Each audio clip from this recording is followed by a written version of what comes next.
It is now 5 o'clock. We will begin the workshop for the Board of Mayor and Aldermen, May the 2nd, 2013. I would like to remind everyone that this is being televised live.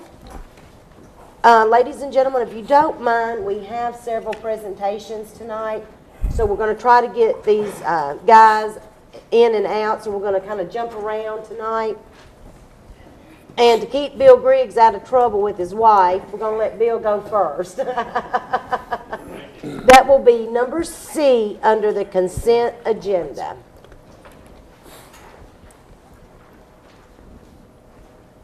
That is approved engineering services proposal from Griggs and Maloney for the small diameter water line replacement project. What the mayor is referring to, my wife's big with Meals on Wheels at our church, so she told me to come at a certain time. She didn't ask me to come. So. This is a contract to replace all the existing remaining small diameter water lines that we know of. And this is a list that you've seen for 2 or 3 or 4 years now. It's listed by street. There's one street left off of there that's Spring Street. It's roughly 500 feet on Spring Street. But that's included in the estimated costs. That's the same total figure that you've seen and has been part of your planning for the last several years, the $2.9 million. We've just broken it out into a budget, and this would include replacing all the water lines in those neighborhoods. They're all 2-inch and 4-inch now. Those people have water, but none of them have fire hydrants because you're not allowed to put a fire hydrant on any line less than 6 inches. Those lines are starting to leak quite a bit, requiring a lot of repairs. So this project would replace those lines with 6-inch lines. They'll all be looped, fed from both ends. They'll have fire hydrants. We've learned from the past couple of times we've done this, we cannot patch the road to satisfy anybody, including us. So this price includes repaving the whole road. It also includes putting in a new pressure reducing valve on all those houses. These houses are not these houses, but this area is some of the oldest water lines in town. They were part of the original system. That's why they were 2-inch and 4-inch. And not all those houses have pressure reducing valves. And we've been trying to get as much water we can out of the water plant. So it's about 130 pounds of pressure leaving the water plant. And so some of these areas have pressures over 100 pounds, which is not good for the housing, plumbing. So that price is included in here. We've been talking to Jerry and Garland. If what we'll probably do, y'all been seeing it as phase 1, phase 2, phase 3, phase 4. The economy seems to be coming back. Construction costs seem to be going back up. They've been kind of stagnant for the last couple of years. If you want to do this by phases, you surely can. It's up to you completely. But it might be an advantageous to go ahead and bid all this at once and nail down the current construction costs so they won't go up. We still would like to do the project in phases. We don't want somebody's street, whatever the first street torn up, we don't want them to wait till the whole project's over before that street's fixed. So we'll still probably do it in phases, have the contractor do a complete phase, repave the street before he goes on to the next one. That way nobody's street's torn up more than absolutely necessary. That's basically it. Any questions? I personally think go on and bid it all, and then work it as they, like you said, that's what I would like to see done. Of course, it'll be up to this board Tuesday night, but I think that's the smartest way to do it, and that holds those prices down. Yes. Y'all have any questions? Bill, when you said you're going to do that over phases yourself, how long do you feel the entire project to be done? Well, I need to get together with Garland and see when the paving seasons start with the latest, contracts you've had. The physical water line work can be done in a year. We're talking roughly 22,000 feet, and you work in the neighborhoods, which is slow work. You got to put the line in, you got to put the new line in ground, get it tested, disinfected, and accepted, and then start switching people over, because we can't take people out of water. And then after you get everybody switched over, you got to kill the old line, and then you're ready to pave the road. So if all we was doing putting in water line, it'd be a year project. But if we need to work around the paving seasons It may stretch it to a year and a half, maybe a little bit longer. So if we bid them out now, those bid prices will be good for how long? The bid prices will be good for the life of the contract, with the exception of, it's common when you're bidding pavement to do like the state of Tennessee does and tie that to an index. And that's how you get your best prices. Sometimes those indexes go up, believe it or not. Sometimes those indexes go down depending on the price of oil. So the pavement price would be based on an index, which would parallel to what the state of Tennessee does. But the pipe price and all the work would be set when contracts are accepted.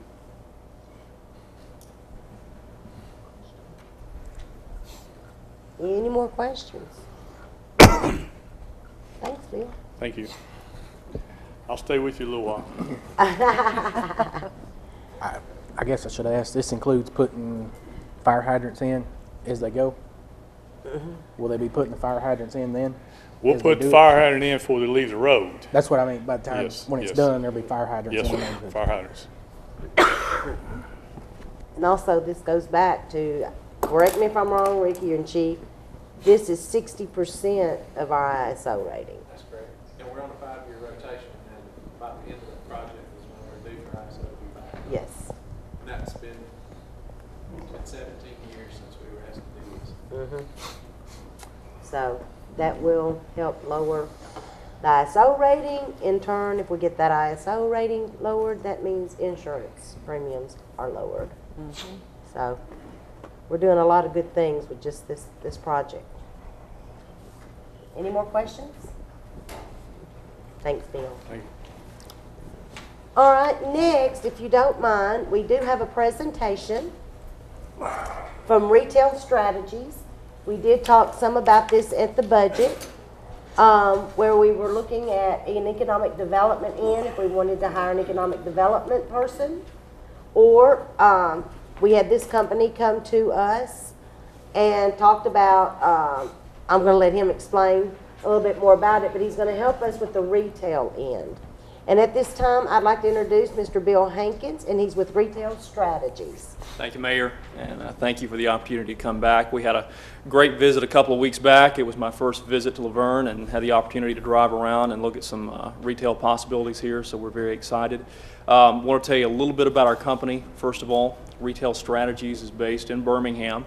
We're an advisory firm, and our specialty is market analysis, strategic planning, and retail recruitment.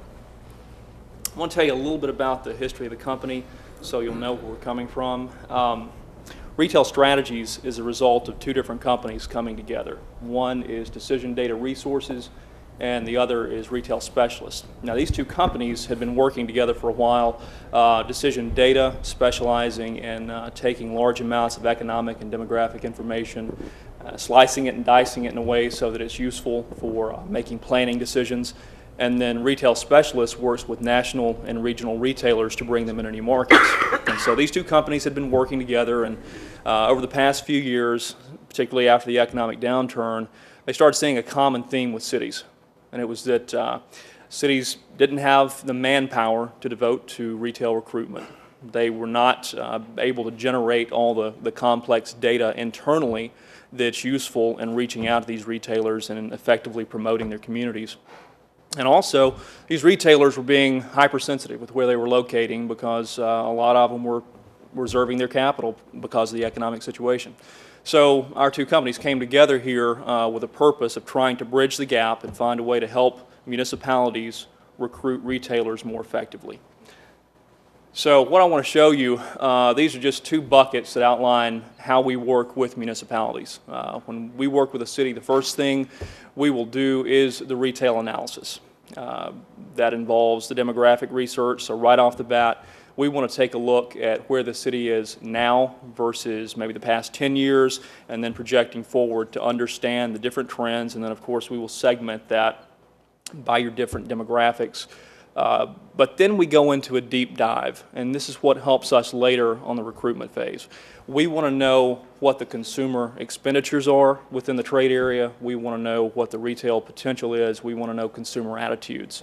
That's going to let us know what goods and services are in highest demand within your trade areas. The next thing we go into is mosaic analysis. Mosaic analysis is it's a system used by retailers, and it's to put it in simple terms, it's a set of terms that define certain pockets within a community. Okay, so for example, a community may have 4 or 5 different socioeconomic pockets, and Mosaic will identify those, and then it lets the retailers know specifically what goods and services are in demand within that pocket. So there may be a descriptor that says you have a pocket that's affluent suburbia. That would simply mean that the people who live in that particular pocket may lean toward, purchasing higher-end automobiles or more designer label clothing, things like that. It's just a way of describing these different pockets. The next thing we do is a gap analysis, and some of you may be familiar with that, but what we want to look at is where consumers are spending dollars within their trade area, but then where they're going outside the trade area to spend money to buy things that they might not have at home. And we can identify where you have leakages, where you're missing out on potential sales tax revenue. And then finally is retail peer analysis. What we want to do is we want to look at the cities in the United States that look most like yours from an economic and demographic perspective. And that's going to tell us what retailers have a propensity to locate in cities with that type of demographic and economic makeup. So what we do with that retail analysis is we're targeting retail from 2 different angles. We're looking at the retailers that would have a likelihood of locating in your community, and then on the flip side, we narrow that group of retailers down by what goods and services do they offer that would appeal to your residents. Now, after we do the retail analysis, we go into the recruitment phase, and this is really our specialty. At the very beginning of the recruitment process, what we want to do is put together a strategic plan for your city. So first step in that is identifying what your top goals are. Now, in every city we work with, they're going to have different goals, but we seem to find a common theme. It's either going to be boost sales tax revenue, it's going to be to recruit the retail amenities that are essential for effective industrial recruitment. It might be just to create jobs or improve the overall quality of life. But whatever that goal is, we want to build a plan around it, then use all the market research that we've done to start bringing in the retail that will fill the holes. The next step in this process involves working at the local level. We want to support the local business owners and entrepreneurs. I don't want the impression created at all that we're trying to come in and just bring in these national retailers that are going to shut everybody down. We want to identify what you have already in the community. What retailers are thriving, how can we provide our market research to help them? And then from that point, we start identifying where the other gaps are and fill in the missing pieces of the puzzle. Also, as part of our retail recruitment, we work through your local real estate brokerage community because they're going to be essential in putting these deals together. We also represent our client cities at national conferences. ICSC is a good example. It's the International Council of Shopping Centers. And this is a great opportunity for retailers to come together with municipalities and start talking about opportunities for new stores to be opened. So we will go out to these conferences. We have one in Las Vegas coming up in a few weeks, but then there are also the regional conferences. And when we go, we have all of our client cities' research and marketing materials put together. We have full property catalogs developed at that point so we know what's available all over the community if the retailers want to start talking deals, and that allows us to effectively promote the cities that we represent.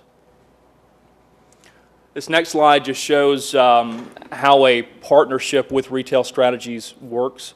The first stage is doing that market research, the gap analysis, the peer analysis, and we do all that within the first 45 days of what is typically a 3-year engagement. As we're going through that process, we make sure we have boots on the ground. You will have someone from our group here getting to know the local business owners, the local real estate professionals, and cataloging all your available real estate. Then after we get finished with the strategic plan and the property catalog, we immediately go into the recruitment process. And as we go through the process, you have real-time feedback of who we're contacting, what the feedback is. We also go back and review that strategic plan to make sure that we are effectively delivering what we say we're going to deliver for you. And, you know, you get to the bubbles 7 and 8, you start seeing the results, the incremental goods and services coming into the community, the increased sales tax revenue, the jobs, and the overall positive economic impact. All right, what I want to show you in these next few slides, these are just examples of research deliverables. These are not by any means the full slate of what you would see, but it just gives you snapshots to know what we do provide. The first is census trends and projections, so we're going to be looking back. This one went back to 1980, projected out to 2017, lets us know what the growth has been. Now, I want to point this out too. When we do all this market research, we're drawing from a number of different sources of information, both public and private. So that allows us to give a more three-dimensional view of a community to a retailer when we're talking to them. Next is we'll take that information, we'll segment it out based on race, ethnicity, age, sex, household income. Now, all this is basic information. As you'll see right here, population economics, again, looking at the household income, average income. But this is where it starts to get pretty deep. This is the consumer expenditure side. We look at about 1,000 different variables on how people spend their money within your community. And so we can look at the household level. We can be as granular as the household level and tell you where about 95% of those dollars are being spent. What you see on the screen is a snapshot for, I think it was a report we did for a community on food and beverage, and this just goes to show how much we can slice this information. We could look at food at home, we could look at alcoholic beverages that were purchased for home consumption and segment that even more into different types of alcoholic beverages. I'm not saying we're just going out trying to recruit liquor stores, but I'm just communicating the point that this is how we can break down different areas where people spend their money. All right, consumer attitudes. After we know how money is being spent, we can look at what people are really saying within the community about how they like to spend their money. This is a snapshot of a report we did for a community for apparel. And as you can see right here, the number one factor for people in this community when they were buying clothes was they wanted comfort. And number two behind that was they just wanted to have the styles of clothing that withstand the test of time. So that lets us know what goods and services are going to be in highest demand with each retail category. Taking it a step further, looking at detailed consumer behavior, we could look at a previous year and go into each retail sector and see exactly what goods people were spending their money on. So this was from a home furnishings study we did, and you can see within this particular community, the top two items that were most purchased in the furniture sector were mattress and box springs, couches, sofas, and love seats. So it gets kind of scary when you see how much we can dial this in, but that lets us know what goods we need to be looking at, what retailers carry those goods. Otherwise, you're just doing a shotgun approach, and that does not work.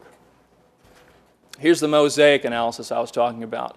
For this particular community, they had 3, but this is essential for us to use in dialing in the right retailers for you, because every retailer is going to cater to a specific mosaic sector. Peer analysis, I mentioned this just a minute ago. That's us looking at the communities most like yours throughout the country, trying to understand what retailers have a propensity to locate in those types of communities. Now, the gap analysis. Let me go into this real quick. What we want to do is break down every single sector of retail within your community and understand where those dollars are being spent. As an example, what you see on your screen, within this particular community, if you look at that very first line, it was appliances and electronics. So you could see that people left their trade area to go to another trade area, to go into another community to spend about $18.5 million on electronics and appliances. That's money that stores were losing out on within their community. That's potential tax revenue that they were missing out on, job creation, but we can put a dollar sign on all that. If you look on down, look at grocery stores, it was a $41.6 million gap.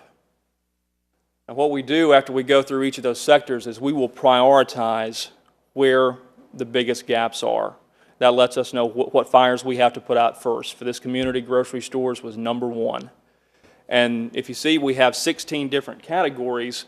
We'll go through each category and then break it down by the types of retailers that would fill that gap. And that goes back to what I was saying a second ago about identifying the right retailers who would have a propensity to locate in this city, but also the ones that are going to have the goods and services that match up with what people want to spend their money on.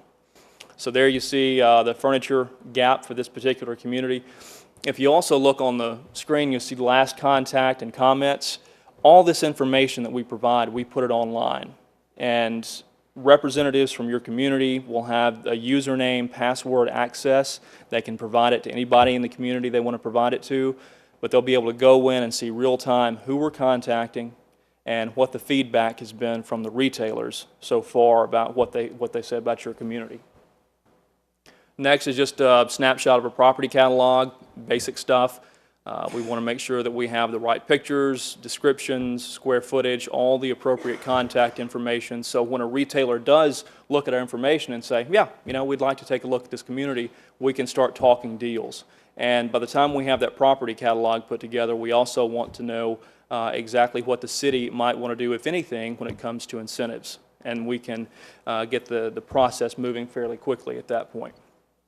This is an example of Basecamp. It's a platform we use to post all this information online. Again, the username, password, a snapshot of marketing materials we put together for the communities we work with. This is a project we just did in Birmingham, Alabama, and it shows also the breadth of what we can do. Not only do we do the market research, but we have the in-house capabilities of putting together the development teams, the brokerage teams, and asset management teams. And this was a project just in a sort of an emerging area in Birmingham, and we ended up doing a mixed-use project with residential on top and new-to-market retail on the bottom. Okay, I'll walk through quickly just some examples of successful recruitment opportunities that we've had recently. Let me start off with Lane Park, and you're going to see a few Alabama examples on here. We've always said, you know, we started this company in Alabama with the mentality of if we can make it work in Alabama, we can make it work anywhere. And the project, the whole concept worked out very well in Alabama, and so we started expanding. Right now, we're working with clients in Louisiana, about to be in Tennessee, we're in Georgia, about to be in several communities in Florida. We're in North Carolina, so our footprint is expanding fairly quickly. But Lane Park in Mountain Brook, Alabama is a great example of working with the municipality and finding opportunities within a downtown area. Within this particular area, there were some dark storefronts, and our research showed some opportunity to recruit higher-end retail to come in and fill those spots. But as we were putting this project together, it also started opening doors for us to do even more projects. Right now, we're finishing off 160,000 square feet of retail, combined with 25,000 square feet of office space, a 100-room boutique inn, and also some residential units. You look at the next one, Home Depot in Sylacauga. This Home Depot in Sylacauga is a perfect example of how the research works. This is a community that had gone after some of the larger retailers in the past. And if you think about it, when these retailers are looking at communities, they may be looking at thousands at once. All right, so what are they going to do? They're going to look at income for the area. They're going to look at population. They might be looking at census numbers, and that's it. And they're chunking these communities into groups, whether they want to be there or whether they're going to pass on them. And a lot of times when retailers do that, they miss out on unique opportunities. In this particular community, there were some other smaller communities on the outskirts that relied on this small town for their retail needs. And even though there were other large retail outlets in nearby larger cities, these smaller communities still went to Sylacauga to shop. And so when we redrew the trade area, when we started looking at the opportunities, not just doing the small concentric circles, but a very unique polygon trade area, we uncovered a unique opportunity. Home Depot took a look at it and said, you know what, we agree, there is a unique opportunity there. We're going to come back and open up our first rural store. And that's what they did, and it's been a very successful concept. Tuscaloosa is an example of a city that we're working with that's utilizing us for every single thing we can bring to the table. As you probably remember, a couple of years back, Tuscaloosa had a tornado that came through and it wiped out their retail sector. And so the mayor put a halt on all development going on in Tuscaloosa, so we have an opportunity to do this right. We're going to make sure that we're bringing in the right types of retail, so we started working with them to put together a strategic plan that was backed up by this market research, to recruit for them, to go to these national conferences for them. But we also advise their city council on different incentives that might be necessary to recruit the types of retail that they really want to see in the community. I won't go through every one of these. I just want to hit on one more, though, and that's it. It's Village Corner in Mountain Brook. There are opportunities that pop up for little one-off deals that turn out to be very good for the community. This building that you see on the top left of this page, there was a gas station there. It was, I think, a 1920s style gas station that had just been run down and vacant for quite some time. And we started working with the city to try to identify some new uses for that property. And our research showed that there was a big gap when it came to restaurants. And I'm talking about white tablecloth type restaurants. And we ended up partnering with some local developers, and we did the remediation ourselves there, did the environmental cleanup. And now in its place is a nice bar and grill, and the restaurant portion of that bar and grill continues to meet or exceed the tax revenue projections that we came up with for the city. So that's been a great project, and it just shows the smaller projects that can pop up and be successful, as well as some of the big national or regional retailers that we could bring in as well. This last slide just summarizes everything that I've been talking about, how we operate. These engagements typically run for about 3 years because retail does not happen overnight. But we do all that market research in the first 30 to 45 days, get that strategic plan in place by working with the city, identifying the opportunities, but also identifying what you want to see in the community. And we start off by sending a questionnaire out to elected officials and different people that you all might want to send the questionnaires out to, but it asks, what do you want to see here? And what do you not want to see here? Because everything we do is tailored to your community, not just strictly on what the data shows. As we go through the process every 6 months, we're going back and reviewing that strategic plan. We update that market information because as the economy changes and as we bring new retailers into the market, there are going to be metrics that change, and we want to stay on top of that. Everything is provided online, and I think I have summarized everything that we do. I know I've thrown a lot at you, so I'll open it up for questions, wherever you want to go with it. And I'll give a little background too. As y'all all know, we've been working very, very diligently with the economic development end. I've got a very good board, and we've worked hard. In the last year, we came up with ways to promote. Yes, we can go to the ICSC. Yes, every few months we can go. But this is a job that needs a day-to-day involvement. So the Economic Development Board thought through the process, and at that time we talked about hiring our own economic development person, that's all they did was to go out and gather this information. Well, if you look at the budget, which we all have to look at, that is, what, $86,000, that's your benefits, your pay, your retirement, all of that together. That's one person. We had the company come before us. We brought this in front of the Economic Development Board, and immediately, and I'm sitting, these are businessmen now that's on this Economic Development Board, the wheels started turning. They said, one person for $86,000 a year, or do we hire a company for $80,000 over 3 years? And he has large amounts of information that he already has at his fingertips.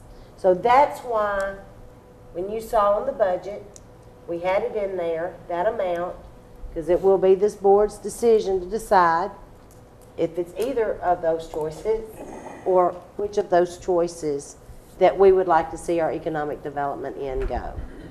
And I will tell you, Kristen was at the economic development, Kathy, they were very excited in this information that was brought to them. And that's how we're here today. Now, I know one of the questions, Bruce, that we did ask, and this is an attorney question, do we put these out for an RFP, or is this considered a professional service? From the little I've looked into it, I think we could probably consider this a professional service. You know, it'd be almost impossible to put out a bid or an RFP for something like this, because there's so many variables involved in, Exactly. in determining who has access to what kind of data we need. But I think we could probably do this under professional services, but we haven't totally confirmed that yet. But that's where we stand, and right now I think in the next 2 to 3 years the economy we know is turning around, and I think these next 2 to 3 years is going to be very, very crucial for us here, and we're going to have to do something to promote and get our name out there. I think we've done well in especially the last year, a lot of the things that we're doing, but we just don't have access to this type of information. And for those of us that's been to the ICSC, he's telling it like it is. I mean, we did get to have some sit-downs last year by walking up, but this year I think we do have, 4 appointments already, but we still don't have this type of information to give. And I think it's something that, my opinion, that we need to look at, and look at very, very, very seriously. Well, I'm all for it because nobody has obviously over the years been able to do it. Exactly. It's worth a shot. Exactly. And I mean, I know Miss Sherry and Tom, y'all know the trials and tribulations that go along out there. I mean, it's a hit and miss. I mean, because the only big thing in Laverne is Kroger. My only question is, locally, I mean, we do this over a period of time, whether it's a year, 3 years, or however the contract states. I'm not knocking the chamber, but I think what happened with the chamber is you have a kind of a pecking order. You had your Murfreesboro, Smyrnas, and Lavernes. Right now, I understand you're only in Manchester, or you're looking to get into Manchester? We are at an advanced level of discussion with them right now, and I don't want to put the cart before the horse and say it's a done deal until they want to go public with it. So we are in conversations with them. The reason I say that, and they're a distance away from us, I just would hate to enter into a contract with somebody that next month turns around and signs with Smyrna, and we're kind of competing with our own company. Not that you wouldn't give diligence to both sides. I'm just, retail is one of our biggest priorities here in Laverne, and we would hate to, if we're going to hire them to work for us, basically, we don't want to share, in other words. I'm trying to say it as respectfully as I can. I understand. And we've kind of done that, I believe, right? I mean, over the last, I mean, we want full, undivided attention. Completely understand. One thing that we always try to avoid is bringing on clients that are going to be going head-to-head against each other, because it doesn't help us with our track record with that community, and we don't want to ruin the track record. We have a pretty good one so far. But right now, if we entered into something, I think we could absolutely give you our undivided attention for the area. Now, I do want to say this, and I always want to say this at the end of these presentations. At the end of the day, the retailers make the decision on where they want to go. We don't have that final call for them, but we can make the best case for you as they make their decision.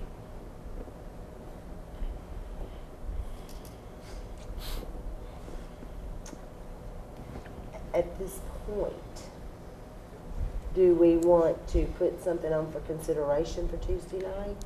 I don't know that we're at that point yet, yet? because Okay. we would have to look at a contract and of course Yeah, definitely, determine where we are on the I don't want to call it purchasing, but essentially that's what it The is, to make service, sure it would be Okay.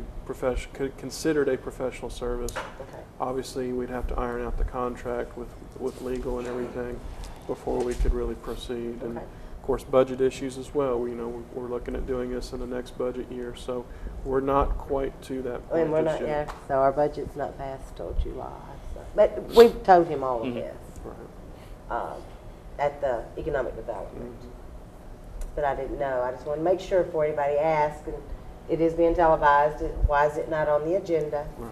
And this is why it will not be on there Tuesday night, because obviously there'll be some details.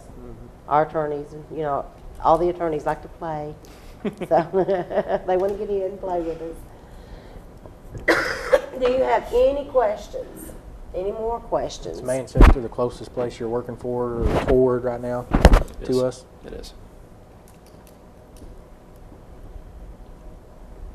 Good questions. Any more? Well, I'm leaving these behind. And I'll make sure It's they have a physical copy of what I just went through, and if you all have any other questions, feel free to contact me. My information's in the back, and we would love to work with you. Thank you very much. Thank you. For your time. Would you like me to stick around, or? I think you're welcome to stick around if you'd like, but you certainly don't have to. Well, I'd love to stick around, but I have a wife back in Birmingham, and I like to see me. That's why I was like to. I may go ahead and get on the road, but Thank you feel very free to call much me. for your time. Thanks. All right, guys, if you don't mind, I think we do have one more presentation. And that's number 12, Chief. Motion to approve request for proposal for the computer-aided dispatch records management system. Is that with New World? Okay, we'll go on to that one then, if you don't mind, guys.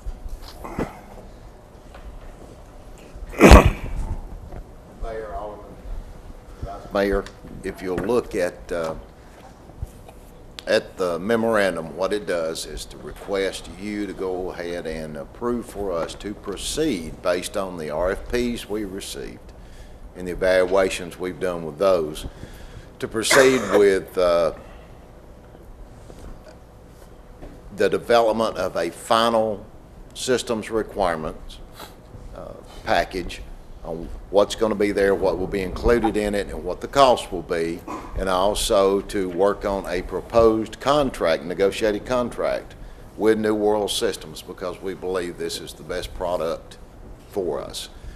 If you'll notice in there that I actually appointed a project management team within the police department from all the various areas, and we actually took a visit down to Germantown this Tuesday to look at their system. And it was kind of not fair to them and kind of not fair to us, but they're in the process of moving from to. They have an old system that, correct me if I'm wrong, Rick, come on up. Correct me if I'm wrong though, is SunGuard on the back end, because that's what they've had. The same thing Smyrna's got that's been there for 20-something years that they've tried to upgrade and so on. But New World is on the front end, so you're dealing with a hodgepodge mix of things. So the front end is Windows-based, and the back end is based on what's known as an AS400 system, which is a very tough, rugged computer system, but it's old architecture. It's not very user-friendly. Everything you do, even the screen itself, has to be hard-coded by programmers.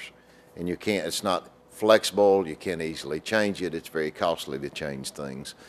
But what they're doing is going out and picking information up from different parts and coming back, but rather than being able to minimize, go from window to window and copy, paste, and pull, and this, that, and the other, with today's world, Microsoft products, it's very difficult. So it was difficult for them and difficult for our folks too, but when you look at what they've got, it's better than what they had, because you do have some windows on the front end. However, they understand too that it's coming as their system is developed and actually put into place. And they've had to slow their process down a little bit because of radio communications changes, and they were focusing efforts there and had to wait. We had two that actually provided proposals to us. One of them was Capers. I had never heard of Capers. Capers is based out of Illinois, Mokina, Illinois, and they are a sub-company of Intelligent Solutions. which has been in business about 22 years. Their law enforcement side has only been around about 10 years.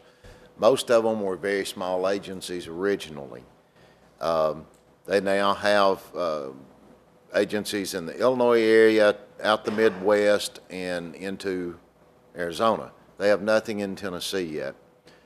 They have not developed anything that will, they've not been approved by TBI, for one thing, is a system that can connect to TBI and the feds through TBI, or Department of Safety's Titan Crash Database, Criminal Justice Portal, Consolidated Records Management System at Tennessee Fusion Center, et cetera, et cetera. So that would be a time to develop. When we got their proposal, it came to us and we got 3 staple packages together. This is their entire proposal that they made. There are problems there. One of the first ones that I saw was they think we are in Todd County. Now, I don't know if that's Todd County, Kentucky, or where, but they talked about protecting the citizens of Todd County. There are a lot of holes. At one point, they say the total cost is going to be list price to $100,000, discounted 2013 price is $20,000 for CAD. $140,000 for the records management system. They're going to give it to us for $30,000. Capers Mobile is $50,000. They're going to give it to us for $7,500. Nowhere in here do they address the hardware it's going to take for the mobile application. Nowhere in here do they tell us where they're going to put their hardware, because they're going to do it in the cloud, which means it could be anywhere. They don't say where their servers are, where they're going to be hosted, whether it's going to be shared by their other business clients, because Intelligent Solutions started out with business management practices involving healthcare, fleet, and Insurance and schools. pardon me? Insurance and schools. So we might be sharing server space somewhere else, which is a criminal justice information system security policy issue for us. And there's a new policy that's effective this year that we have to comply with. Everything in here is so vague, it's so general, we can't really find everything in it. This is one of those, and you'll see down near the bottom, I hesitated to say it, but I went ahead and did it anyway. The old saying that my daddy used to tell me, son, if it sounds too good to be true, it probably is. It's almost like if I went to one of our aldermen and wanted to buy a used car, I'd have to look at it real close and personal to make sure I'm getting it. And I'm not fussing at Dennis. I'm teasing him. But that's what this sounds like almost. Be careful what you're looking at. And there's nobody here that we can actually get to Illinois or go to Arizona to look at it. Nobody here in this area has ever heard of this group. Most of the software vendors that I had talked to had never heard of them. So they're kind of out there in the background. So we don't recommend we go with Capers at all. Everything that New World supplied, it came to us in a notebook. There's an electronic copy that Bruce did for us. It was, what, 500 and something pages, wasn't it? I think, with everything combined. But it was complete, it was thorough, it was detailed. You know exactly what you're getting. You know exactly what it's going to take. It's all laid out. They've been in business over 30 years, have over 450 systems that are in place. As a matter of fact, Birmingham, Alabama is one of the ones that's going in. Montgomery, Alabama is already going. Jefferson County's going as well, right? Which is the county there around Birmingham. The closest we have to us is Germantown Police Department down near Memphis, where we visited, and they're moving over. Walker-Dade County, which is in northwest Georgia near my home area, have gone in together. And Wilson County EMS, right? That's correct. Lebanon. In Lebanon. we recommend that you approve us go forward with this portion of it to begin the discussions. You're not approving the purchase of. That will come down the road, probably the June meeting, hopefully. But this gives us the opportunity to formally sit down and work with and put our heads together beyond just the proposal and how the system works to get to the nitty-gritty. All right, what's this going to cost us? The other problem you have here is in a little small print almost in this document, you see that all these things are provided. And then you kind of see the small print, it says in the enhanced version.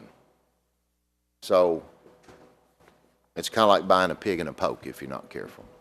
So that's why we're requesting for the New World systems. We did not have more than the 2 proposals. We had one that did complain that said it appeared that we had written our requirements specifically for New World systems. We did not. We did have assistance from them from Montgomery. I happen to know the former public safety director there. He's a retired Secret Service SAC and used to be on vice presidential and presidential details. He graduated from Hillsborough High School here, worked as a young TBI agent in McMinn County about 1.5 years before he went to Secret Service. He served as a SAC in Alabama and Mississippi and retired. He served as Director of Public Safety and Colonel of Alabama State Troopers when I was Colonel of THP. Very good man, and he was Public Safety Director there at Montgomery when they started moving forward and went citywide for with this system for all of their emergency services groups. I did ask for help for information they had supplied to them and what they utilized to get theirs, but I modified quite a few things. I changed quite a bit of language in there and some of the requirements through the help of Cassie Lowry, Assistant Director at 911, about all the requirements there. Keith Lowry, now retired captain from Smyrna, who's done their systems over there for years, provided a lot of input. We had a young CEO from systems company here in Nashville. They gave me some advice looking through some of the hardware requirements and so on as far as some of the capabilities and the systems requirements. So it was not written totally by them. We modified it to what we said our needs were. This company said that it looked like nobody could do a proposal except them. That company didn't even offer a proposal. And on the other hand, in my opinion, if they can't supply us and it do what we say we want it to do, then, you know, it wouldn't matter if they'd supplied a proposal or not. But that's where we stand, and we ask you, if you will, to Tuesday night formally give us the approval to do that. Rich, come introduce yourself. And Thank you for the opportunity. My name is Rich Safronic, and I represent New World Systems. We're based in Troy, Michigan. As the chief had pointed out, we've been in business for over 30 years now. We do public safety software, and that's all. That's our core business since day one. We're a privately held company. We've had no mergers or acquisitions. We've never had a company layoff. We feel very strongly about our commitment to the communities, to the public, but also officer safety. And that's what we design all our tools around. We're 410 employees. As the chief said, 450 agencies, customers that represent about 1,200 agencies. And they range in size from cities such as Laverne, some of the small areas, Duluth, Georgia, for example, North, Radcliffe, Georgetown, to larger multi-agency systems in the Northwest where there's one system that manages 17 counties and all of their services. So we're quite scalable to meet your needs today and going well forward. If there's any specific questions I can address or concerns about our customer base? Any questions? Long time coming.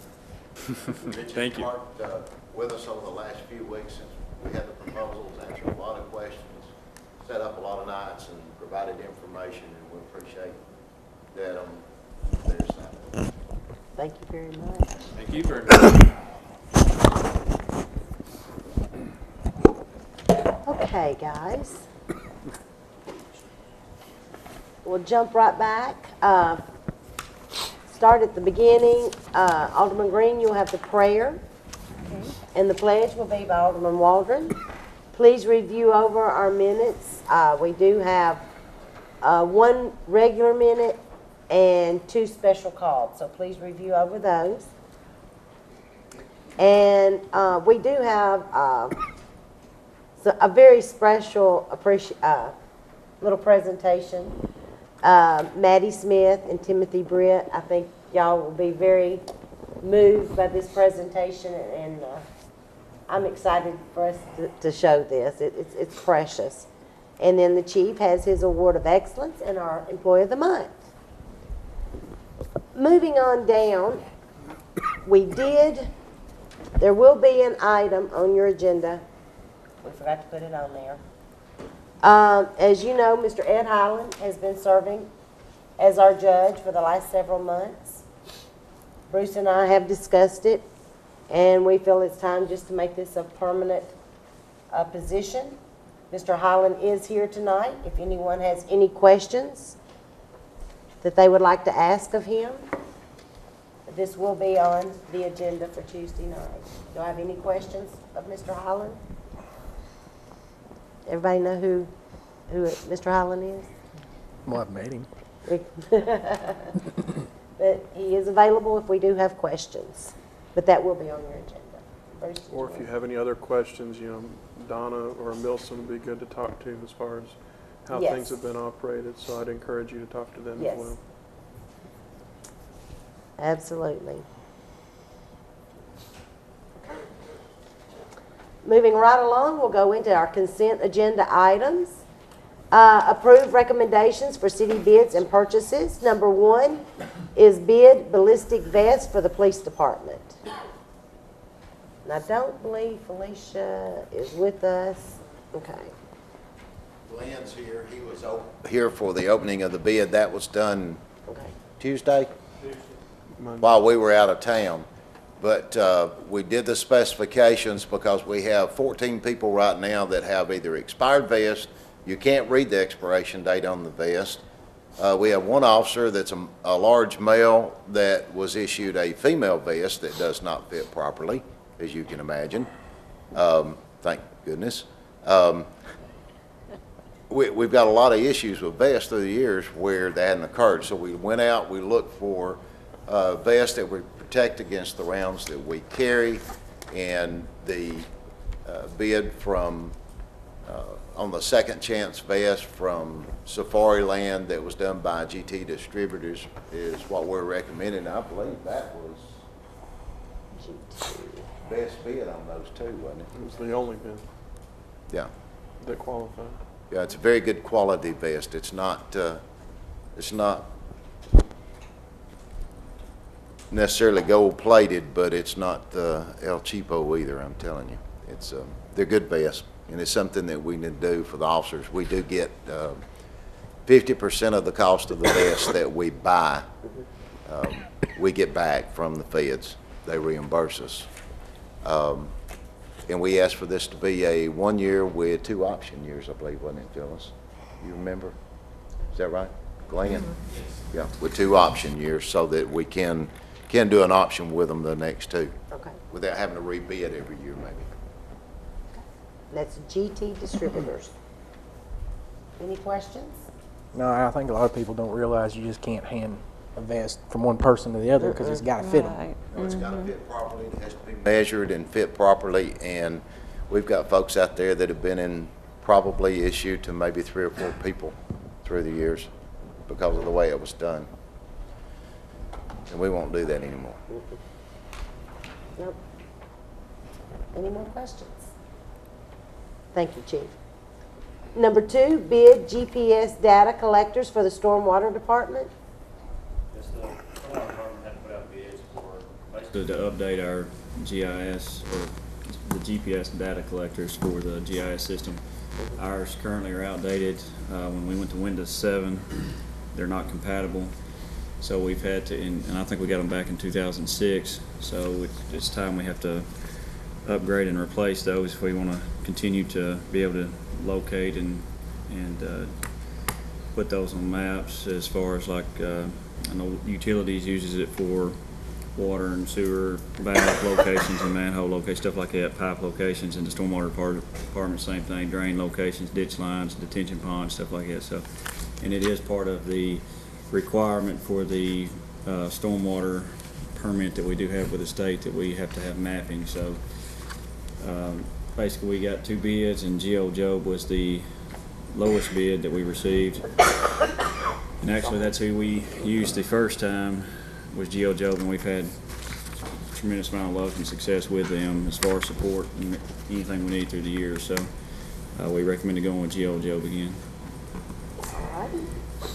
Mayor, I do want to point out that this was not a budgeted item.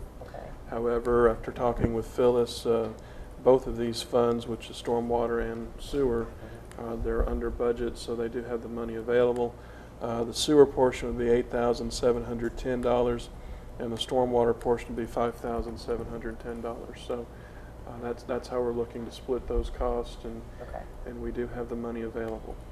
And the reason for the difference is the trade-in value. The stormwater department purchased all the units the first time, so when we do the trade-in, it would be basically trading back or getting it back to the stormwater department. That's why the difference in the cost. Any questions? All right, number 3, bid property cleanup and debris removal services for the codes department. Our current contract is expired at this time. We only had one bid. It was Connie. She's currently filling in for us in the meantime. She's done it for the past 6 years. I haven't seen the actual bid, but I did glance at the prices at the opening. It appears she's only gone up about $3 a lot, and that was from 2010. So with the cost increase of gas and everything else, I feel she's right in line. So I recommend it be approved. Okay, that's Connie's line. And Mayor, I do want to point out, this is the third attempt of putting this out for bid. The other 2 times we didn't receive any bids, and then this time we only received one. So we've tried to get pricing in the past and not had much luck. So this is really the only bid we've received out of the last 3 times we put it out there. And I know we use this a great deal. She's been very good. For 6 years, she's been very good. The service we had before, I wasn't too impressed with. Connie's been real good. Any questions? Number 4, bid street castings for the street department. What's that there?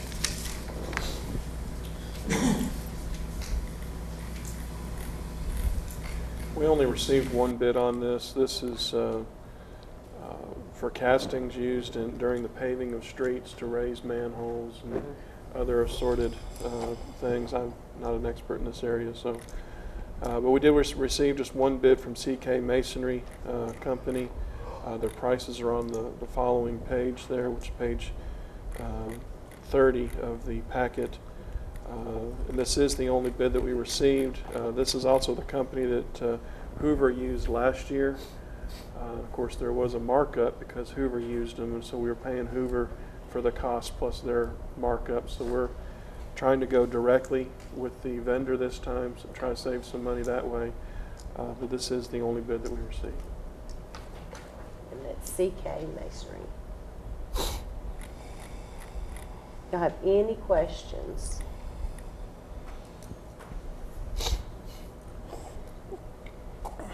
All right, we're going to move right along. Number 5, sole source purchase power DMS software, police department JAG grant.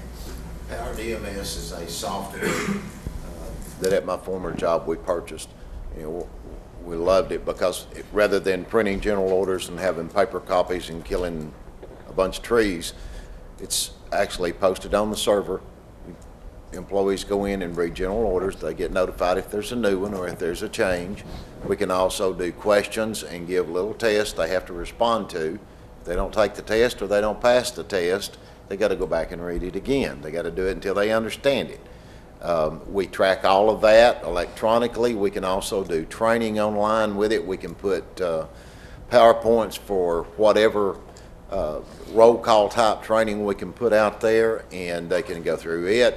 We track it there, The money for this comes directly from a justice assistance grant that we got for that. And one of the reasons that they like doing this is because it gives us a tracking mechanism that is looked at very favorably if we were doing CALEA accreditation, but since we're not, we're doing state accreditation, it's still looked at very favorably as one means of tracking and maintaining. It's not costing us one penny to do it.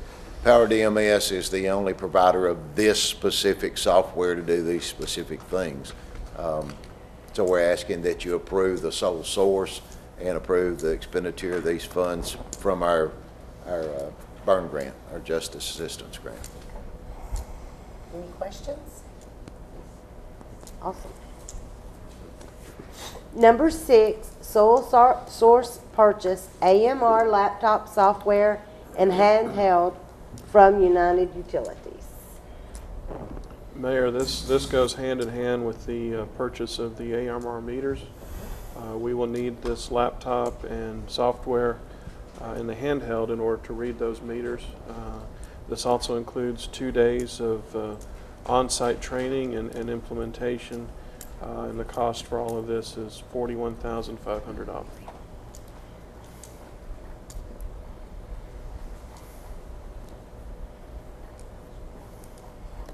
Any questions? Where's the money coming from? This will come out of the bond money that we just did to go with that AMR project.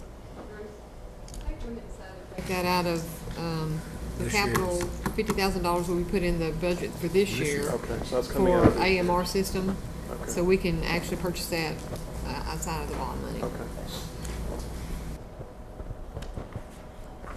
Any questions?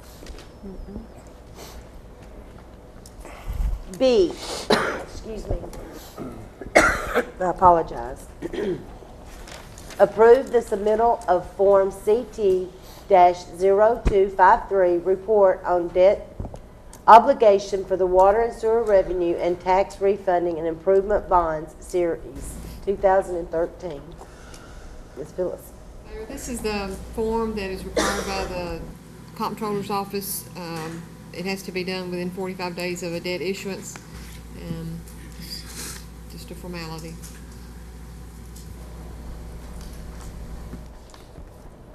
Any questions? I do apologize, y'all, for my coughing. Any questions? All right.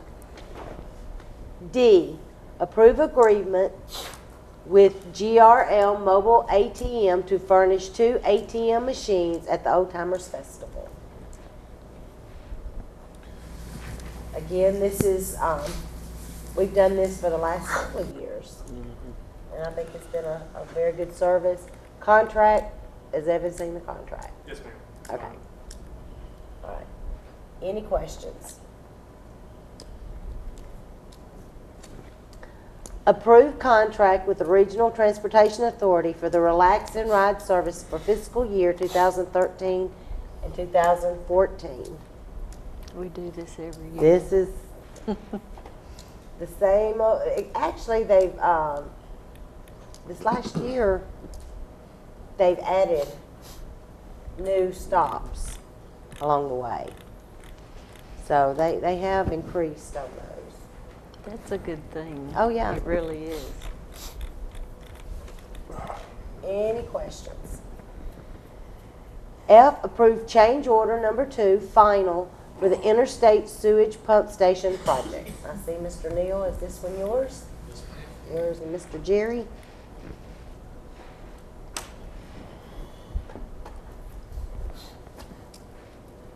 W&O Construction Company is completing the construction of the replacement of the interstate pump station. And we were issuing this change order to balance the estimated bid quantities with the final installed quantities for the unit price items that were included in the contract, plus a bit of enhancement to repair some manholes and enhance the grading and drainage on the site. The proposed change order is $442.40, which is 0.17% of our original bid price on rebuilding an existing station. I'm quite proud of that number, by the way, so we would ask that you all approve this on Tuesday night. Any questions? Thank you very much. Okay. We're down to new business. Motion to appoint or remove board members. Laverne Housing Authority. He was removed by the city council after he could not be contacted. Right now, we still do not have anyone. Next is the historical preservation. The board removed Mr. Tyler Mann, and I see that we still don't have any applications for that one as well. All right. Number 6, first reading, ordinance 2013-03, an ordinance of the City of Laverne, Tennessee, adopting the annual budget and tax rate for the fiscal year beginning July 1, 2013 through June 30th, 2014. I hope everyone has taken the time to go over all of the budget packets that Phyllis has got together for us and gave us, 2 weeks ago, last week? If you have any questions, contact her or Bruce. Make sure you look over them because we could have forgotten something. But I think overall we're balanced. Any questions? Any questions? Number 7, first reading, ordinance 2013-04, an ordinance to amend the 2012-2013 fiscal year streets capital projects fund.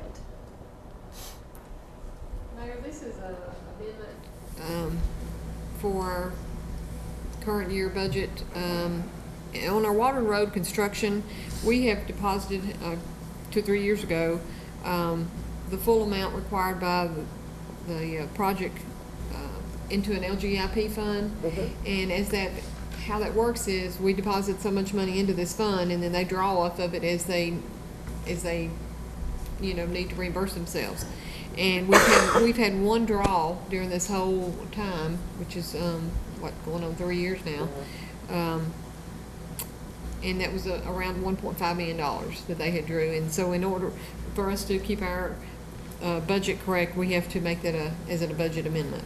Okay. So we still have approximately about $1.5 million left in the LGIP fund. I think it's 1.7 million to cover any more water road expenses. And if they draw down again before the end of the year, I'll be doing this again. Because we don't technically budget for that construction, and because we don't know each year how much they're going to expend. Any questions? All right. Number 8, first reading, ordinance 2013-05, an ordinance to amend the 2012-2013 fiscal year general fund budget. Mayor, again, this is another budget amendment. I want to explain a little bit about this one. The first 4 items on this list were covered by our lease purchase plan with Ford Motor Credit. But again, we have to document that and show that that is an expense as well as revenue coming in. That's not the way it was in our budget model for this past year. So we have to update that as we go. And for the police transportation and equipment, the $131,000, this was actually money that was spent this year for the police vehicles that was purchased last year, and this was part of the lease purchase revenues from last year that didn't get spent until this year, so we have to amend our budget for that. And then the last 2 items are IT items. One was our phone system, which the board had approved several months ago. The phone system created us to amend our budget by $168,000. And then on the last item, the communication maintenance. This was for a Microsoft license. And what happened here was, when we had a 3-year plan on our Microsoft license, and they did not bill us in our previous budget year. So that what happened was they did a catch-up. They billed us twice in this fiscal year. So we had to amend our budget for that. We did have decreased expenditures in phones and cell phones by $50,000, which offset some of that.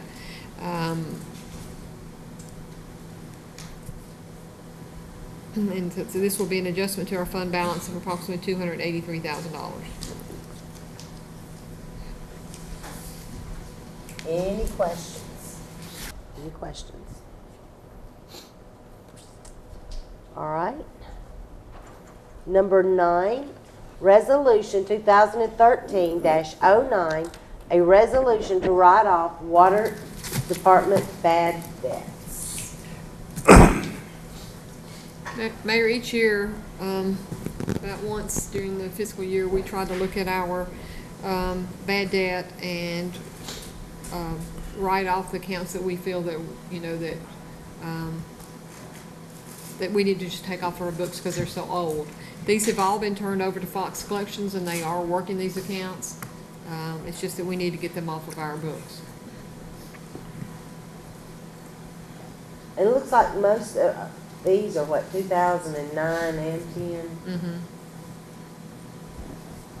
So these are several years old.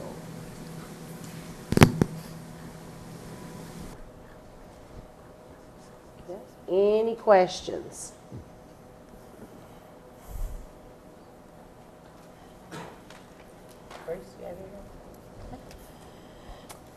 All right, number 10, Resolution 2013-10, a resolution of the City of Laverne Board of Mayor and Aldermen to declare certain vehicles and equipment owned by the city to be surplus to the city's needs and directing disposal of the same.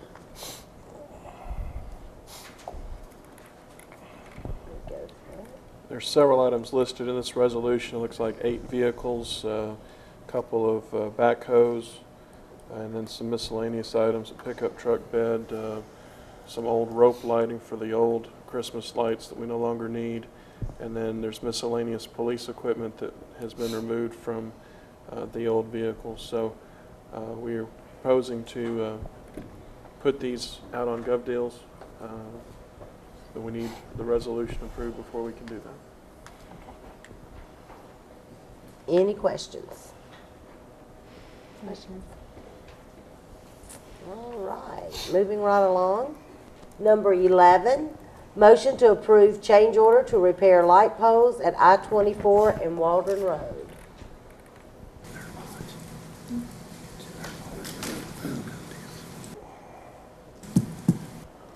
Good afternoon, Mayor Alderman.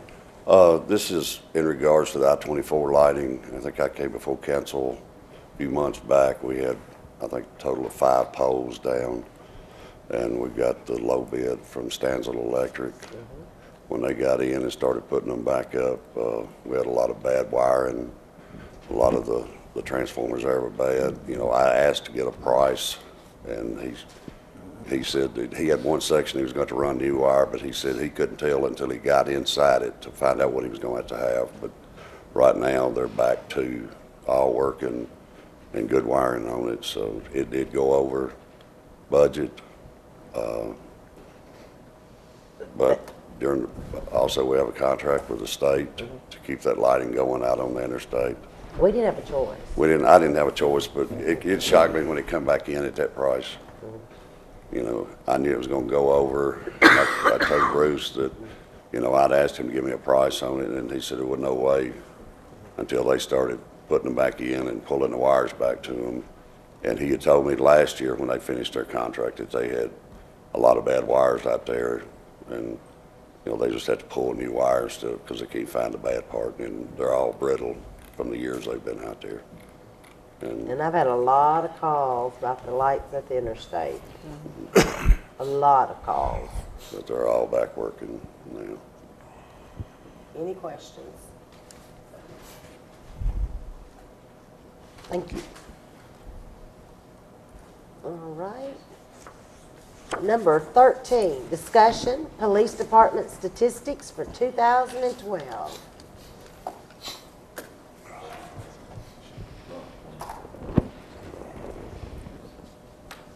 Mayor, Vice Mayor, Alderman, I gave you kind of a tidbit, a little bit, if you will, do that slideshow so they can see a little better. You've got a hard copy coming to you that mirrors what's here.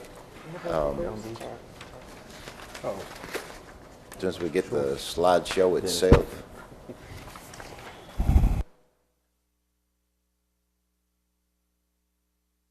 We have good news. I want to caution you, one of the things that we don't do is get into ranking agencies or ranking communities based on these statistics. They're taken from the Crime in Tennessee 2012 report. It's done by the Tennessee Bureau of Investigation. These are our numbers that I'm talking about, but they're actually coming from TBI after everything's been gone through and sanitized to ensure that they are what they need to be. If you look from 2002 to 2013, you can see both from the red, which is the crime rate per 100,000 population, and that's a standard across the board means of looking at crime rates utilized by the FBI and the TBI. And then at the bottom is the actual number of the Group A criminal offenses, which are felony offenses that are classified, that are looked at by TBI and Tibers and also by the FBI. And when you look at those, you can see that the numbers of offenses have increased, decreased, increased, decreased, kind of a roller coaster, but for the last 2 years it's decreased again. The number of offenses, the blue line on the bottom, actually is lower than it's been since 2003.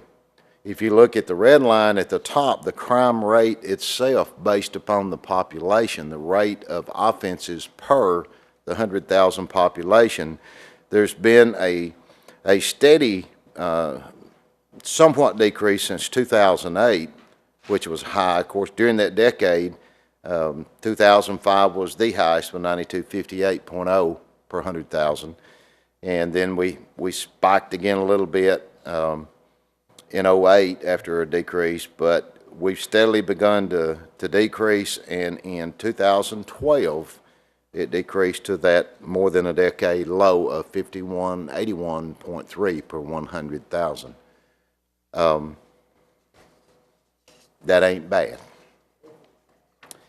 The next slide indicates a population, and I did this because you'll see this by where Laverne ranks in size by the agencies that I showed some comparisons to, so that you have an idea of how we relate in regards to other communities. Now, you have to take into consideration, for example, Murfreesboro is a sizable population, well over 100,000 now, and we know that there are probably 200,000 people coming through there every day, working there, etc., and visitors to the Avenue and those places. But when you look at most of the others, they're fairly close to us. They're within either about 5,000 population, 5,000 or 6,000, or they're within a very small radius near us and other agencies that we would normally look at to compare ourselves to.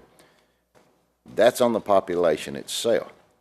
And when you get to the next one, the Group A crimes that are reported, you'll notice that Laverne actually had the sixth lowest number of actual crimes that were reported to TBI. It's very close to Maryville, but fewer than Gallatin, Oak Ridge, Smyrna, Lebanon, Morristown, Cookeville, Columbia, and then, of course, Murfreesboro. It's kind of out of whack anyway, Murfreesboro. But if you look at populations of those other communities and compare those with what this looks like on that previous chart, then you can see that Laverne's doing fairly well. When you look at the crime rate in and of itself per 100,000 on the next slide, you'll see our 5181.3 there, and I kind of put it in a multicolored column because we are a diverse community here in Laverne, and we're very similar to many of the other communities as far as our diversity is concerned.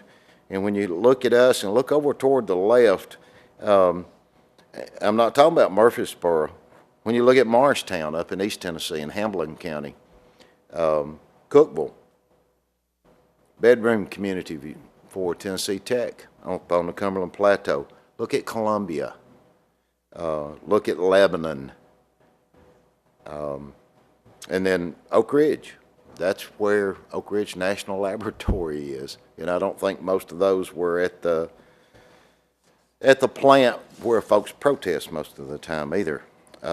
Gallatin, et cetera.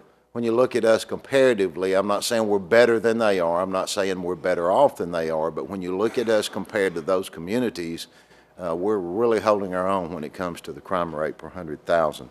It's kind of out of whack when you look at Germantown and Brentwood, but population size, we're doing pretty good.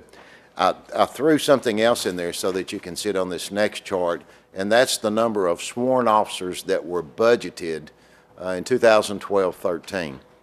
We have 53 sworn that are budgeted, and we're down there, we're third lowest.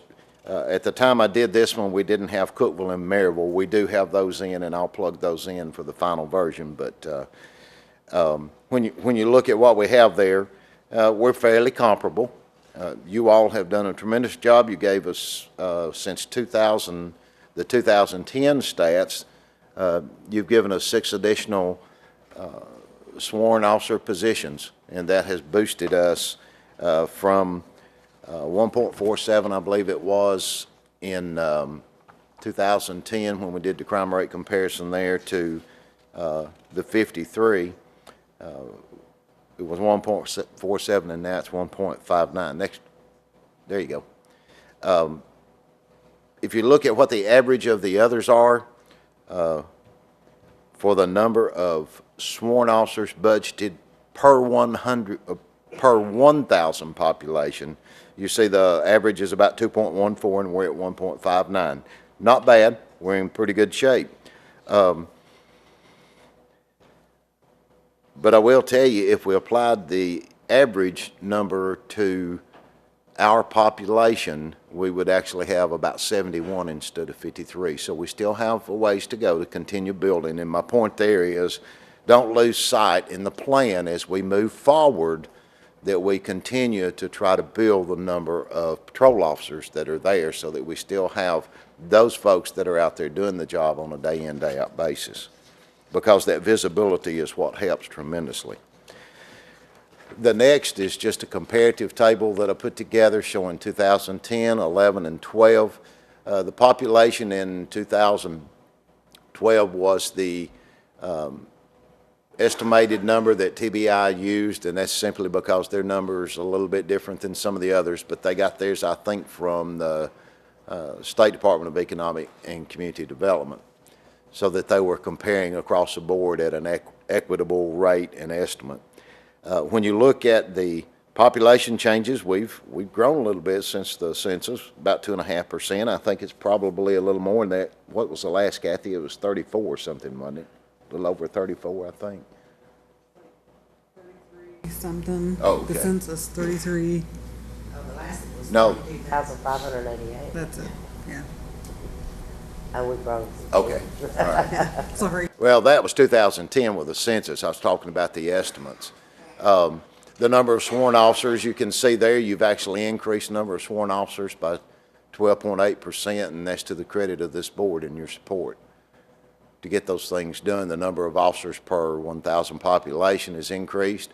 The total offenses from, if you look at 2010 to 2012, the far right corner is that comparison. They've decreased 20.2%, actually 14.5 from 11 to 12. When you look at the Group A offenses, in and of themselves, per 100,000, they've decreased from 2010 to 2012, 22.1%. And then you can see the crimes against persons, they've actually increased from 10 to 12. However, the crimes against property have decreased, the burglaries have decreased. And some of those other property crimes, thefts from vehicles, theft of motor vehicle parts. When you look at thefts from vehicles, we had a rash of those recently, and one of the things that Kathy does consistently about 3 or 4 times a year when we have those rashes that hit, we find out that people are leaving valuables in their vehicles and leaving the vehicles unlocked. So when these young folks start going around house to house in the night, they got an unlocked door, they'll open it and they'll rummage through it, and whatever's valuable they'll take, and that's what we have to put down then. That's a theft from a vehicle. If we could get folks to take those valuables out and lock those cars, it would be cut down even more. And that's the overwhelming majority of our vehicle burglaries. Instead of being a burglary, it's a theft from a vehicle. And then crimes against society includes gambling, the drug sales, etc. Most of those are officer initiated, not all of those crimes, but most of them are officer initiated, where our vice narcotics guys are out working and making cases and putting people in jail for selling drugs. I can actually tell you, Kevin, correct me if I'm wrong, but we had Roy Smith, whom we arrested for selling pills for the most part, large numbers of pills. He is a multi-offender, and he was convicted today.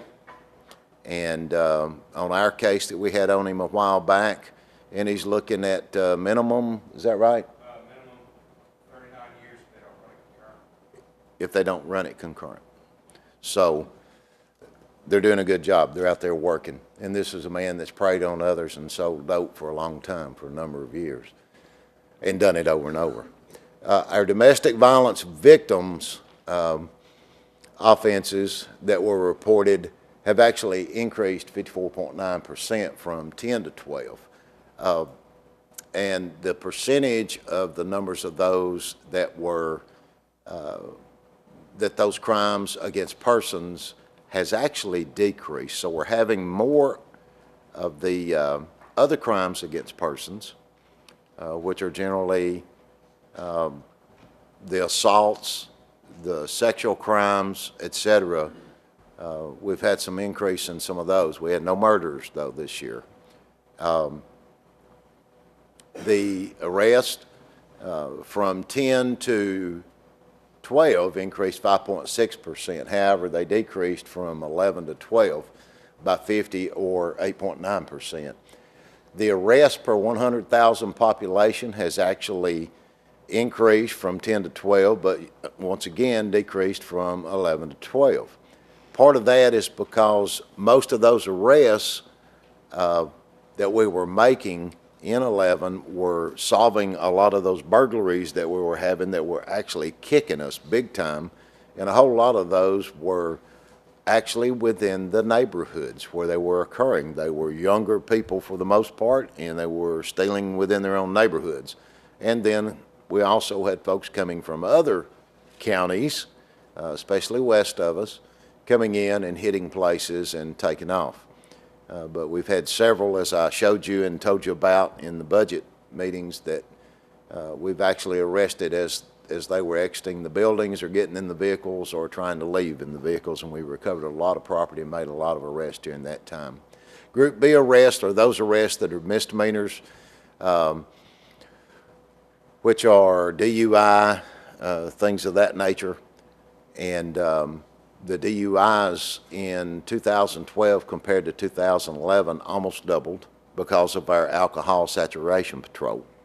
And we'll continue doing that. Hopefully we've got a grant coming for that again this year. If you look at the next chart, that simply shows you the property crimes, the crimes against persons, and the crimes against society as they're broken out in what we had in 2012. Over half of the crimes that are here are property crimes. That's why it's so important that we stay out there and we look and we watch, and we do aggressive patrols. We do community policing. We do neighborhood watch programs, and we've had a tremendous increase in citizens who will step up, are willing to step up and call us when they see someone going in a neighbor's house. We actually had one this afternoon that I responded with them on. I was headed back to the office after I'd been and done a thing in Murfreesboro this morning on the radio, and this afternoon we responded, and the information being given to us by a witness who was a neighbor with the vehicle description, occupant description, etc. A vehicle was actually seen by one of the patrol units, and everybody converged on them there at Silver Birch and Walden Road.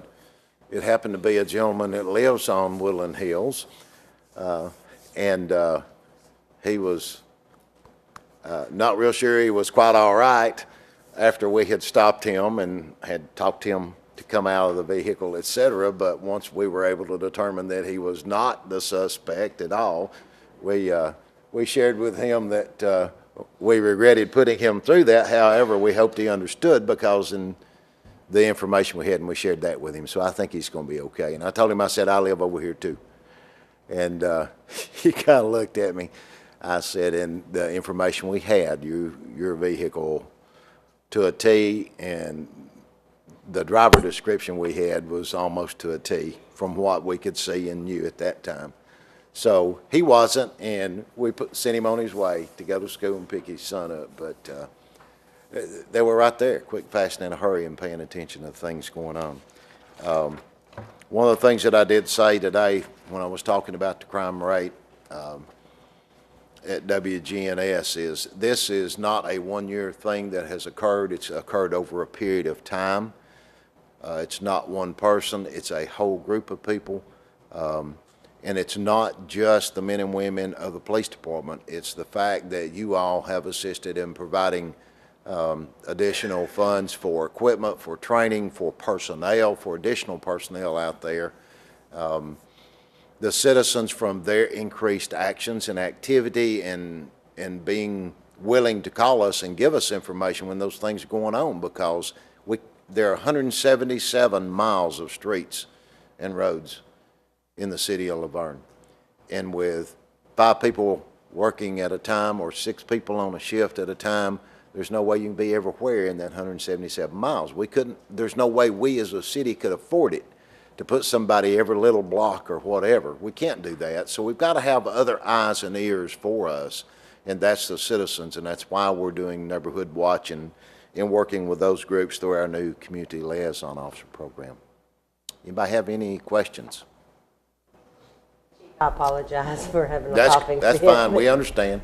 We are so proud of all the work that your department, you, Chief Taylor, and all your men and women. That's phenomenal. I mean, when you kind of gave us a sneak peek, I think we all walked around, you couldn't wipe the grins off our face. And we're just, I can't express how much we appreciate all that y'all do. And these statistics prove. Laverne is a good place to live. It is. We are Laverne. Absolutely. And it is a group effort. It's not just the police department. It's all of us working hard together. And we appreciate your all's support. Very proud. Any other comments, questions? Thank you. Thank you. Again, everybody, I apologize for my coughing fits. Next and last is number 14, discussion/motion regarding the contract with the Laverne Fire Department Incorporated. I'll start. Okay. Well, it come up in budget that their contract's going up $400,000 this year.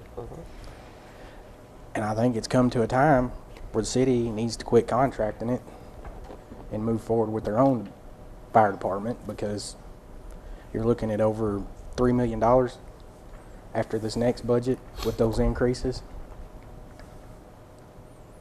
We're paying for their equipment, not all of it. We just bought them SCBAs. They keep going forward.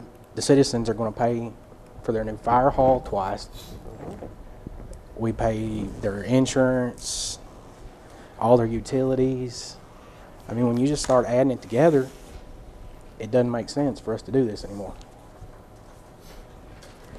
And I think Bruce has asked for a financial statement. I don't know if you've got any response, Bruce? Trying to Not see how the yet. money's being spent. Not yet, no. I mean, it just, next year we can't afford it after this year. And at the end of the contract, what was it? It was going to be taking 88 cents of the $1 just for the fire contract. I mean, Alone. the 50-cent tax increase, Mm-hmm. and then 88% of it now is going for that. I know I've heard it, but running it's, together. Yeah. I mean, that 50 cents won't cover the fire contract next year. And I know Bruce has contacted MTAS, but I think we just need to move on with our own, start the process. It's just to the point now, I don't think we can go any further like this. I do have a question for Evan. In this contract, I was under the impression, if I'm reading this contract correctly, we're saying in this contract that we're contracting with you. But if we want to purchase it at any time during this contract, we may do so as long as we give them the appropriate time, which was, I think, in this one, 18 months. So here's my question. We've come to this part in the road that we feel that next year we can certainly do it by the city with the funds we have, and even adding possibly more at once, firemen, and we've made this decision. Am I reading that contract correctly that we're, because we've already given the money we gave is what actually built the fire stations, that we're ready, I'm just hypothetically, if we say, okay, we're ready to start moving forward with the purchase of Laverne Fire Department, am I reading this contract correctly? That when we decide we're ready, that this contract is allowing us to do that? That's correct. I want to be clear because the contract's got some language in there that I want to read through again before I go out on the line and say exactly what I think. But Mayor, you're correct. The 18-month time frame is what we are required to give them. The notice we're required to give them in order to start our own fire department.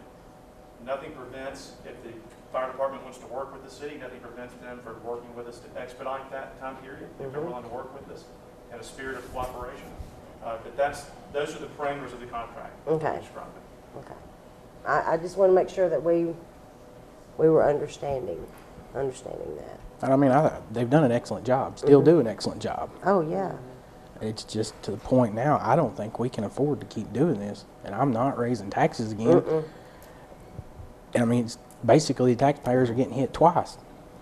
I mean, we're giving, like the increase this year, there's $213,000 for 3 extra men, plus a 6% increase. What if next year, if the consumer price indexing is more than 3, you're looking at even bigger. And I mean, when you think about it, it doesn't say that from the start of the contract, it goes up 6% from that. So each year, it's a little bit more than that because you just keep adding and adding. And we received that back in the retreat. Wasn't the retreat where we had all this laid out from the beginning of the contract all the way to the end of this contract, and it's phenomenal. I think it's 88% of the increase. Yeah. That we have, so is what that contract would be. And that's only providing in this contract for, was it 18 new firefighters? That's it. And even by that time, if we continue to grow in that manner, that would put them at 36 firefighters. And I mean, I've done some figures, and none of it's set. Phyllis hadn't looked at them good, but I mean, I've got it, we can almost start with 36 firemen and not work 48-hour shifts for what they're doing, you know. And that's just from talking to other fire chiefs and people like that. I mean, well, let's It's face just- it, it's a business. They're for profit. And I mean, I And don't that's- have a we knew problem that with going anybody into making a this. little money. I You just know. feel like at this point, we're paying for almost well, I mean, we are paying for everything on top of they're getting the money too.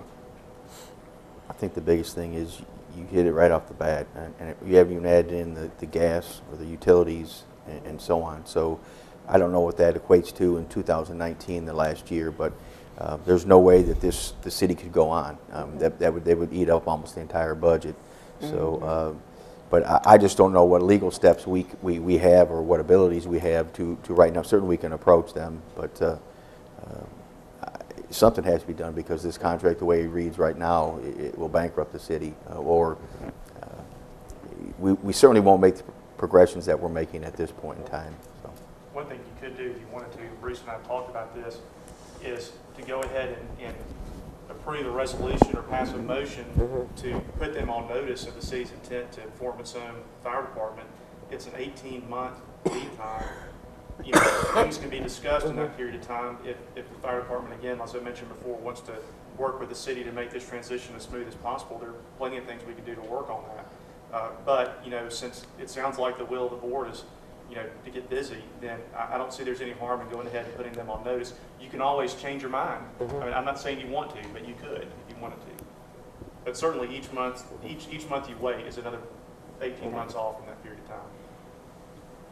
I feel like we need to at least do that, so that I mean, if 18 months from now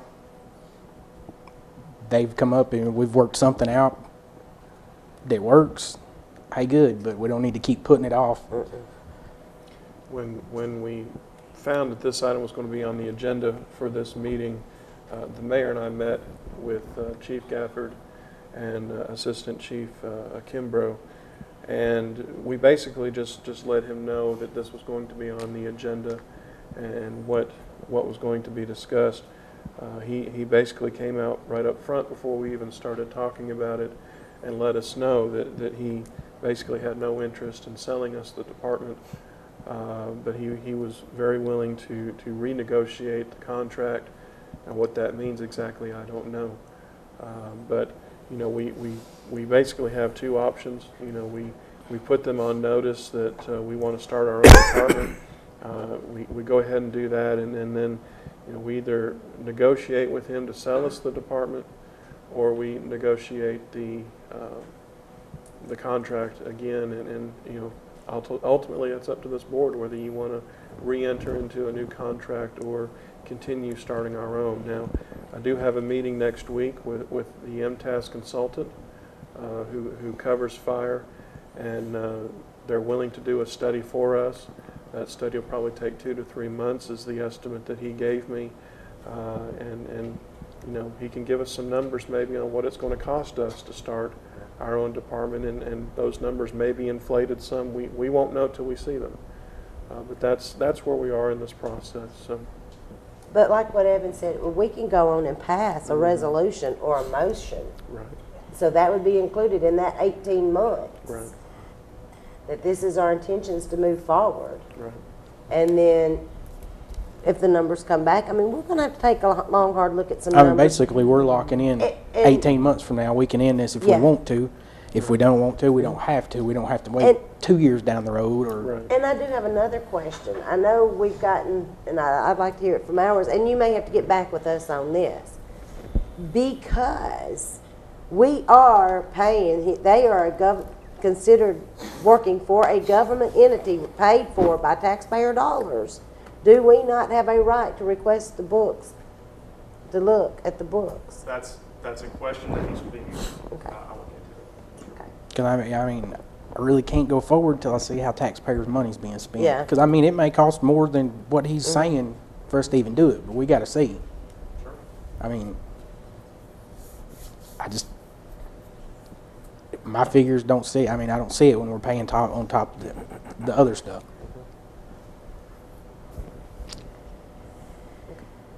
So it is the wishes to have this on to continue moving forward and while we're information gathering. Yeah, I would. I mean, just go ahead and lock the date in now. Like I said, you got 18 months of working back and forth, however it comes out. Unless he's willing to work with us. That's what I'm shorten saying. that time period. That's what I'm So, saying. We got 18 months to figure something out if we want to, or, it's locked in. So we are going to vote then Tuesday. I would like. That's what I I'm would like asking. to. Okay. I agree.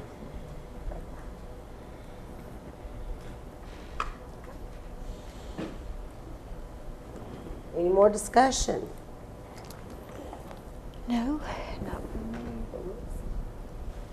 I see no more discussion. We're down to our comments. Alderman Green, we'll start at your end. I don't have a single thing, I don't think. Okay. Don't know Nothing. nothing. Nothing. Alderman Walker? Alderman Broker? I guess no. We're all just blank. This is a quiet bunch. And again, I apologize to everyone for coughing and being You don't have to disrespectful. apologize, we've all been there. But I want to thank everyone for all the hard work. These statistics, it's proving we're getting statistics on everything, our departments. We're getting jobs done, and it's all because of each and every one of you. And I want to thank you for all the hard work that y'all are doing. And I guess we'll see you back here Tuesday night. Meeting adjourned.